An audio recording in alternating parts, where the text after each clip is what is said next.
Tout le monde, j'espère que vous allez bien. Alors moi je vais hyper bien. Comme vous pouvez constater, je suis à Goma. Bon oui, certes, je suis dans une grande maison. C'est chez Gloria, une amie de la personne qui est derrière. C'est Ellie Gray qui est en train de me filmer à ce moment. D'ailleurs, sur sa chaîne YouTube, vous allez découvrir ce qu'il fait de si intéressant. Parce que messieurs fait des tutoriels. Bon, je vais pas faire la pub pour toi, je m'en fous. D'ailleurs, sur sa chaîne YouTube, vous allez découvrir ce qu'il fait au quotidien. Alors sinon, à Goma, qu'est-ce que j'ai appris? Eh bien, j'ai découvert plein d'histoires intéressantes d'abord sur ma famille. Parce que oui, la charité bien ordonnée commence par soi. Voilà, vous allez bien maîtriser vos cours d'histoire ou de philosophie. Bref, on ne parle pas de ça. Alors, hier, j'étais chez ma grand-mère et j'ai découvert une histoire assez intéressante. Eh bien oui, je ne savais pas que j'étais une princesse Nandé.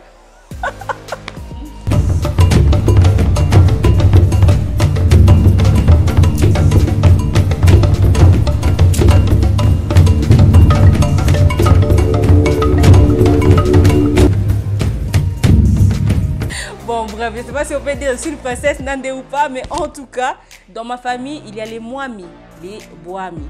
Les Mwami sont des rois, en swahili, c'est comme ça qu'on les appelle les rois, ou chefs coutumiers aujourd'hui, les colons les appellent les chefs coutumiers. Mais en tout cas, il faut savoir que les Mwami, c'était ceux qui régnaient. C'est-à-dire qu'ils avaient des grands territoires, c'était ceux qui gouvernaient. Je peux même dire que c'était eux les rois d'avant, avant la colonisation. Eh bien, il s'avère que cette culture s'est perpétuée dans d'autres contrées, dont chez nous. Et donc hier, j'ai appris que mon oncle est Mwami des Katembo. Il nous a raconté comment elle a vécu les volcans. Il y a ma cousine Bibi qui a raconté un peu ce que signifie son nom, d'où est-ce qu'elle a tiré, où est-ce qu'elle a grandi. Plein d'histoires comme ça en fait sur nos origines. Donc du coup, j'ai appris que chez les Nandé, lorsque tu mets au monde 3 enfants, et bien le premier, c'est lui qui, si tu mets au monde 3 enfants, que tu dis une famille des Boami et tout, en fait, le premier, donc je commence par les débuts. Donc, c'est-à-dire que mon arrière-grand-père était Mwami, mais mon grand-père ne l'était pas, parce que ce sont ses petits-enfants, donc les petits-enfants de mon grand-père qui devraient l'être. Donc, mes oncles sont ceux qui doivent être Mwami. Et mon grand-père a mis au monde 3 garçons. Bon, 3 premiers garçons, en tout cas, il en a 11. Bref, monsieur a eu beaucoup d'enfants. Bizarre, oui, c'est l'Afrique.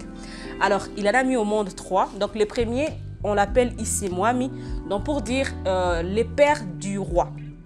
Donc il est censé être le père du roi, mais pas le roi.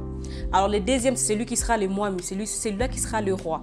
Et le troisième sera le... J'ai oublié les noms, je pense Ongunda ou quelque chose comme ça. Je dois demander à ma tante, mais en tout cas, je vous mets là pour que vous puissiez mieux lire.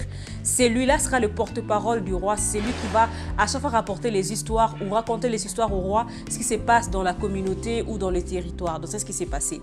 Mais il s'avère que dans ma famille, c'est bouleversé parce que la petite histoire dit qu'à l'âge de 15 ans, lorsque mon oncle, chez qui je vis, qui est mon père, lorsqu'il avait 15 ans, eh ben, son père l'a pris, il fallait qu'on aille l'introniser à Katembo. Et donc, il a eu peur, il était adolescent, il n'a pas bien compris. Donc, son père était inquiet parce que le fils ne voulait pas aller être intronisé au titre de Mwami. Et c'est comme ça que son petit frère, qui avait 12 ans, dira « Papa, moi, je suis prêt, allons ensemble et tout ça, intronisez-moi comme roi de Katembo. » C'est comme ça que lui, il a pris la place de mon oncle. Donc, lui qui est le troisième, qui devrait être le porte-parole, devient le Mwami. Donc les choses sont vraiment inversées et c'est bizarre. Et lorsque mon arrière-grand-père est mort, vu que ses enfants étaient partis vivre dans les villes, tous ont refusé carrément de vivre dans le village et autres. Il avait laissé celui qu'on appelle les gardiens de la culture.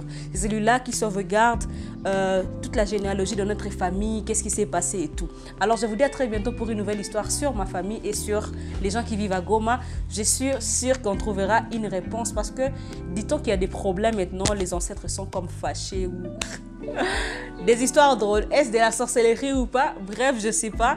Mais en tout cas, c'est ce qui s'est passé et j'étais assez surprise et ça m'a quand même un peu effrayée. Genre, j'étais genre, est-ce que les ancêtres vont pas venir me voir la nuit?